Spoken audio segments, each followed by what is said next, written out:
It is my special privilege to introduce my guest speaker today on We Can Learn to Learn, Marissa Goldstein.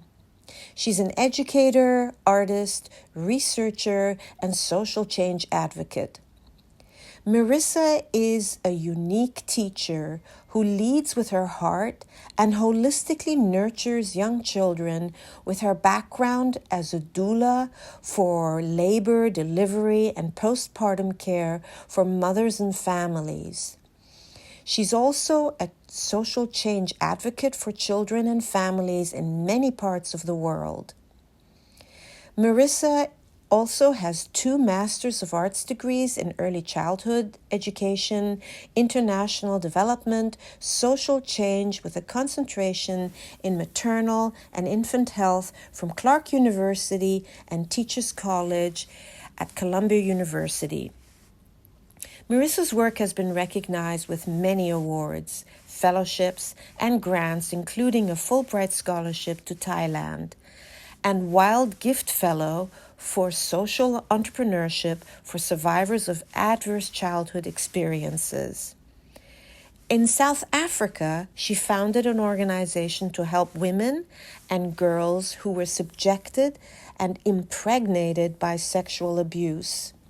She provided parenting classes and helpful resources. Here in New York, Marissa founded Peace Through Peace of Mind that organizes nature-based mindfulness for children with trauma histories. Hello, Marissa. How are you? So you and I, we've worked together.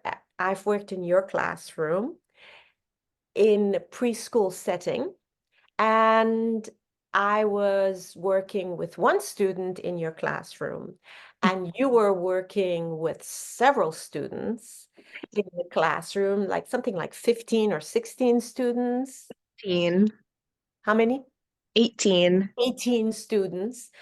And this was right after COVID that we worked together. And I saw amazing, amazing behaviors of children, not one, not two, but several students. And I don't like to use pathologizing language because I think that's wounding. It's wounding for the student. They get used to hearing that. It's wounding for the parents. Oh my God, what's wrong with my child? And it puts them in some kind of a category that takes away from looking at them as individuals. Yes, exactly. Right? Yeah. So as a result of that, I was just wondering, how would you describe these children? How did you view the situation? I think as we were kind of coming as a society out of COVID, that year was very difficult in the sense that we had a lot of learners with a lot of needs. And those needs were definitely stemming from overstimulation, understimulation, a almost disconnect with their body and space, with their surroundings. They were struggling with regulating their emotions. But even more so than you would see a preschooler before COVID. That's right. Would be struggling with their emotions. They really had no coping skills of how to react in a setting outside of the home, outside of their immediate family. So then taking a 2-year-old, a 3-year-old, putting them in a classroom, a small classroom with 17 other learners who all need love, all need attention, all need support in some way or another, it was very difficult for them to just regulate. That's right. That's right. And it was behavior. So when we talk about regulation, we're always regulating. Our nervous system is always looking around and seeing what's happening. Are we safe? Is this dangerous? What do I do? So our nervous system is constantly shifting.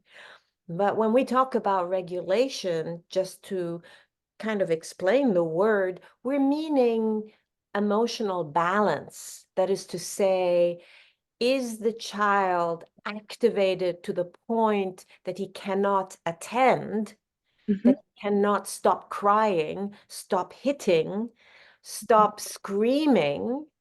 Yeah, or simply just stop moving, right? Well, Just keeping a body that is relatively safe and calm in an area. And so, of course, we shouldn't expect our anybody to just sit still in one place for an extended period of time. But this was to the point where a minute would pass and the learners would be leaving the carpet. They really struggled with just attending, engaging, and then persisting in anything that they were doing because you had emotional dysregulation coming. So they weren't able to even complete tasks. yeah, exactly. And there wasn't necessarily a precedent that we could see. It would just be like a recurrent thought, that an invisible one that just happened to them. And many of the children don't even have the language Yes. or awareness to talk about what's happening to them.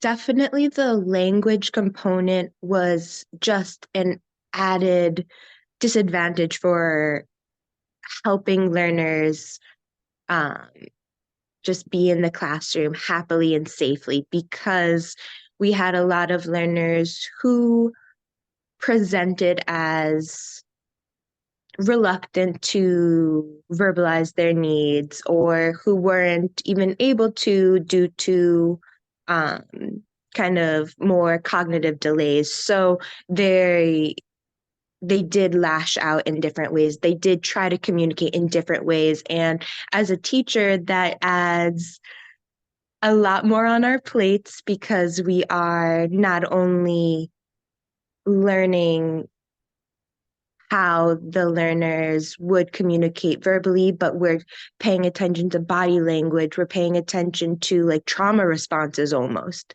So That's right. that, yes, so that Thank, just added.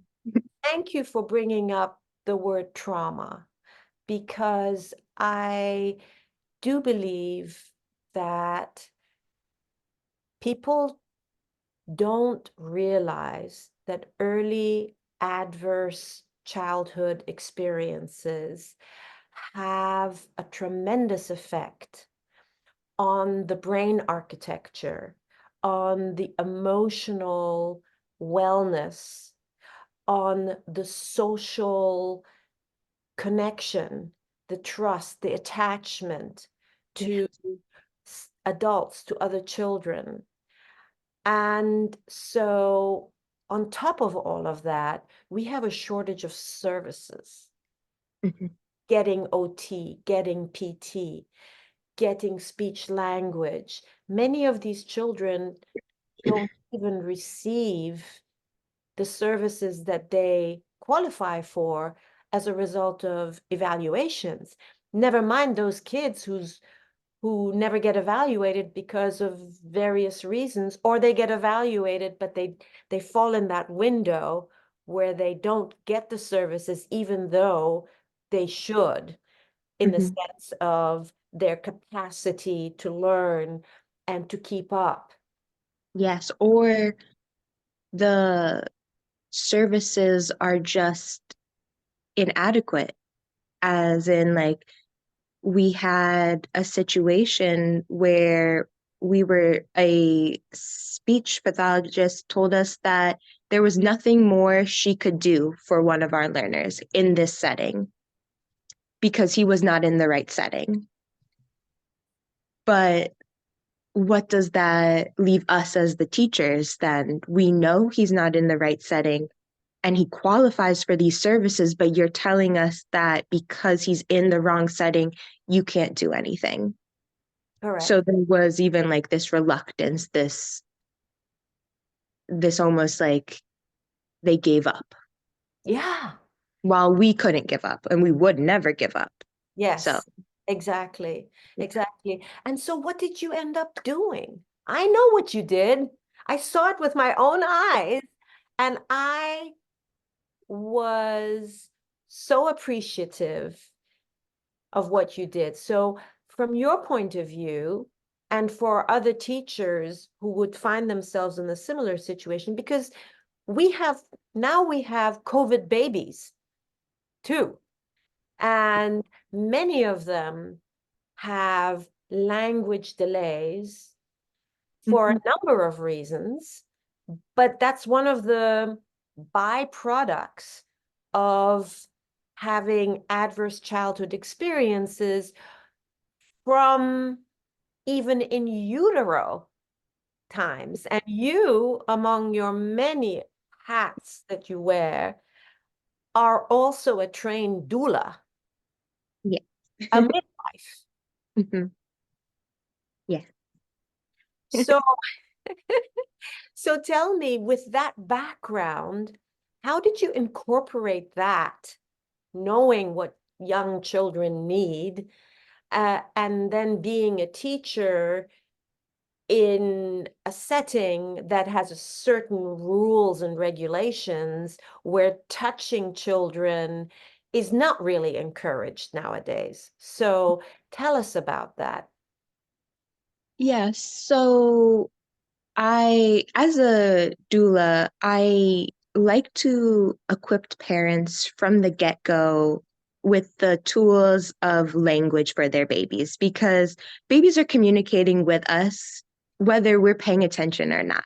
That's their cries mean a million different things. And if you really sit down and listen and pay attention, you'll know the different cries, you'll hear the different pitch, the body language. So all of that can relate to the early childhood learner, right? And so, in the instance where the speech pathologist kind of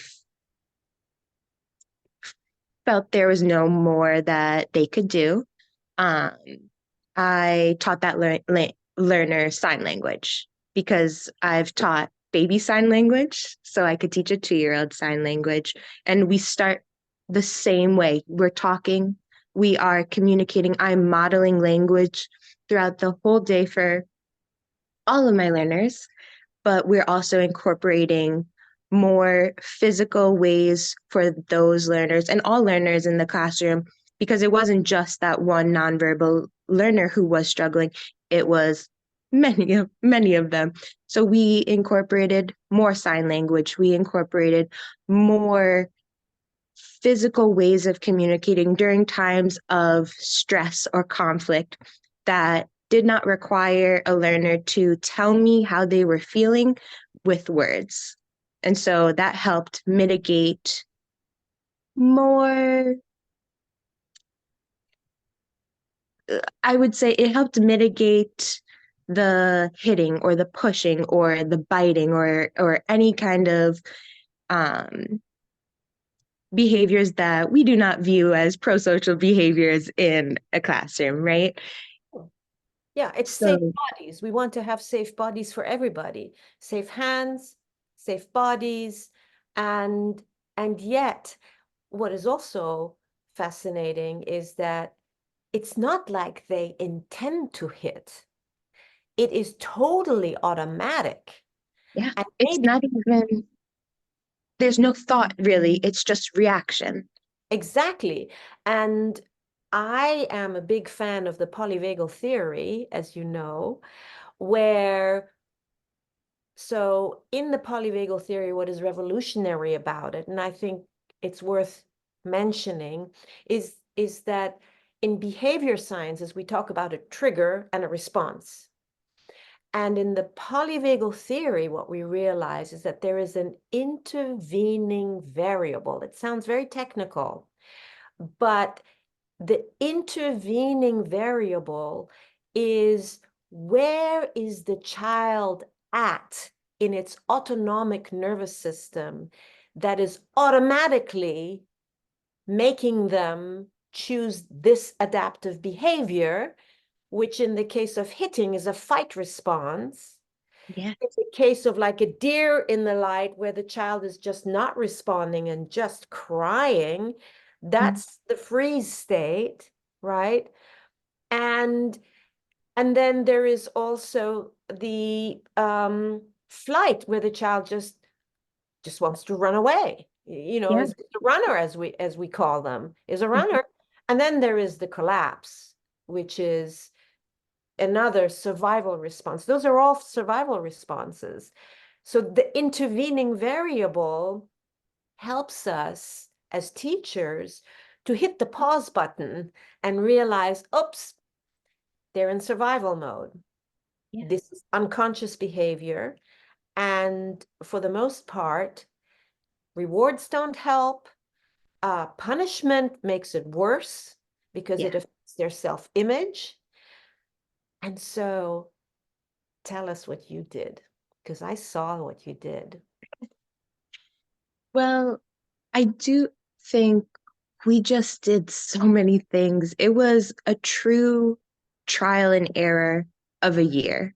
Mm-hmm. And so, you know, incorporating more movement, incorporating song, uh, playing into what is so natural in childhood, the music, the movement, the positive affection, the um there's just so many things to reflect on and so many things that did not work. And I guess when we had learners who responded differently during times of conflict. So we definitely had a lot of learners who withdrew, who collapsed. So they needed something different from our learners who would fight us, who would fight others, who would fight themselves. Um, and so I guess what instance are you thinking of? Because I'm thinking of a lot of things. I know you did a lot of things. What I thought was what stood out in my mind is attachment. Yeah, You hugged, you held these children yeah, who would normally be told, go sit by yourself with a very harsh voice, told off.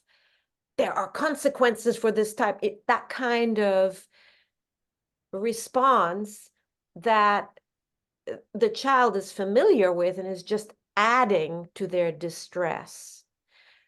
And you instead, I saw you carry one child for months before he was able to actually walk on his feet. And when I saw him walk on his feet, I could not believe it. He was a different yeah, child. And yeah. tell us about that. Tell us about what had you choose holding a child as opposed to the regular ways that reactivity in children, unsafe reactivity in children, is dealt with in school? Well, I think it comes back to being a doula because, you know, when when a baby is born, their first senses come from touch. Their Mm. first sense of safety, security comes from touch, even in the face of fear, in the face of sadness, in the face of uncertainty. We hold babies, right? Their cries, our response to their cries is to hold them. And so my belief is that, when we have learners in the classroom who might be exhibiting behaviors that are, you know, not what we want in a classroom, not pro-social, not safe, there's something that they need in terms of their senses, right? And so if I'm able to hug this child who is screaming, crying, and biting and hitting, if I'm able to rock him, if I'm able to do gentle pressure points to help change the what is happening in the brain to focus on what's happening with the body, then I think that is the simplest solution, because then the body is calm, the mind will be calm, right? So I will hold him, I will rock him, I will, maybe we need to wash our hands, maybe we need to wash our face, change the stimulation that is happening around him and happening within him. And I could do that by rocking him, by holding him, by you know, doing pressure points on his feet or his fingers. So Yeah. that's kind of what it comes down to.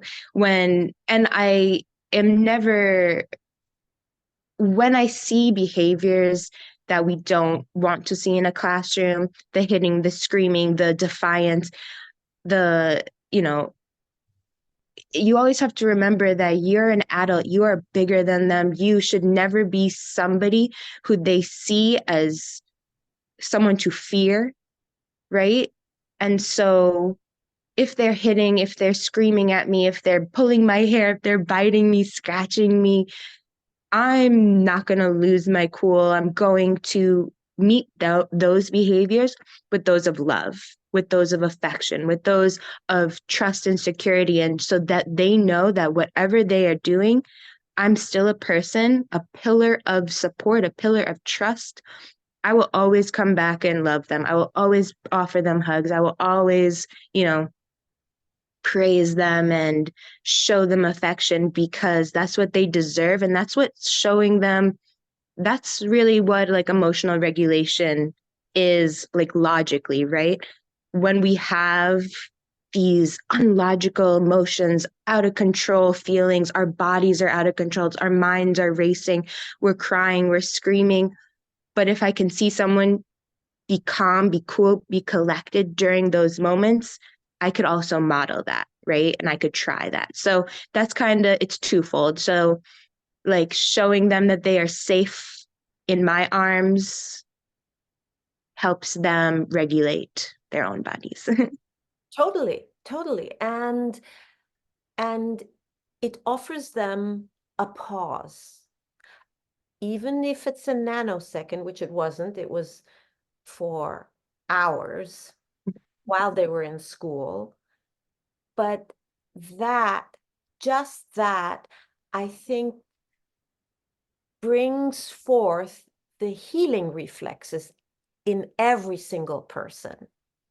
Yeah, definitely. And like as a as a teacher, and I'm sure there's so many special ed teachers out there, gen ed teachers out there of all grades who can attest to like when you have a learner who has needs that your setting might not be able to meet for them, you're just trying to go day by day, doing your best, like, but you can offer that child some comfort, you're also healing, right? Because you can be beaten down. Like I remember coming home with bite marks, scratch marks, our like bloody noses, and nothing was more rewarding, even if those days were horrible and you felt like your back was breaking and like your arms were tired. Nothing was better than like knowing that I was able to help him take a nap.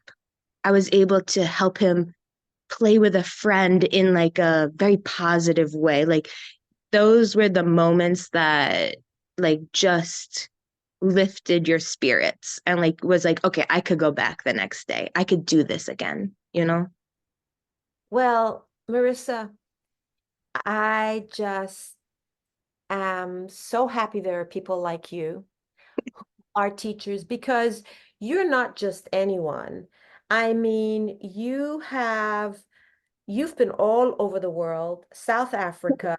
You received Fulbright scholarship and were in Thailand for that. You got your Master's of Arts in International Development and Social Change in 2018.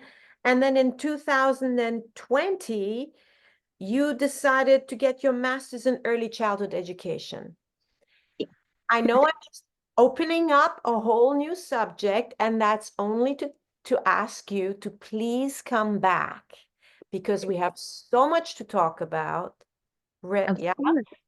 And there is so much work that needs to be done from the inside out as far as us educators, what we see on the ground level. So hopefully the powers to be are going to see this video and have an opportunity to hear our voices, because we really need to support the future generation.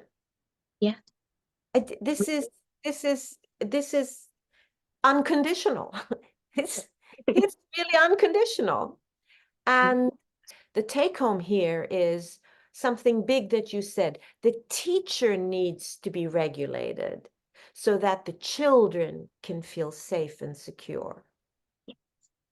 And so when we come back, part 2 of the Marissa interview, we're Yeah. going to talk about some of those possibilities as well. Yeah. It's so important. It's a trickle down effect, right? If the teachers in the room are regulated, they are ready to go, they are really resilient, the Yes, learners will be resilient. yes, exactly. So for now, Yeah. I will say thank you, thank you, thank you, and I will Thank see you. you soon. Yes, looking forward to it. Thank you.